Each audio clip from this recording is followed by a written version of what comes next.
Determined to get Albert back, the boy decides to continue his journey, even though he knows he could be grounded until he turns 18 if his parents find out what he's doing. Meanwhile, Dr. Yost arrives at his secret facility and reveals to his collaborators that the entire team is about to go down in history, as he has managed to capture a real dinosaur to be used in his research. On the way to the lab, the old man decides to use his quad's propulsion jets to increase his speed, but changes his mind when they almost have an accident. Suddenly, he discovers that the vehicle's brakes aren't working and asks Chris to take the wheel while he tries to fix them. At this point, the pair lose control of the quad and crash into a tree. Luckily, they both come out of the collision unscathed and decide to continue walking until they reach their destination. Then, when they find the facility, they come across a group of security guards and the old man uses some magic tricks to distract them. When he realizes that his plan hasn't worked out as expected, he decides to flee and, while the guards are chasing the old man, Chris has the opportunity to break in. While hiding behind the van, he realizes that the old man has been arrested and Yost orders the guards to get rid of him.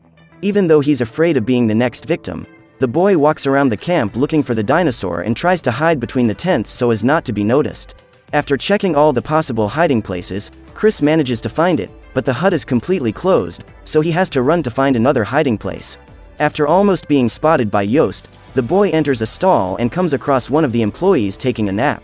Terrified, he waits until all the guards are distracted to get out of there and finally manages to find Albert, who is now bigger than a human.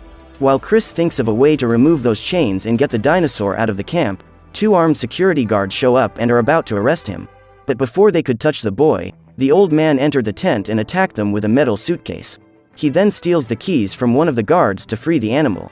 Just as the pair were about to flee, Yost and his team appear and manage to surround them. The scientist then orders the security guards to arrest the invaders, but they all walk away when they realize that the dinosaur is free.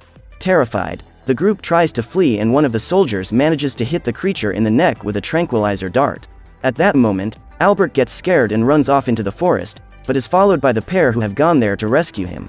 Furious at the prospect of losing his specimen, Yost orders the guards to go after him and not let him escape.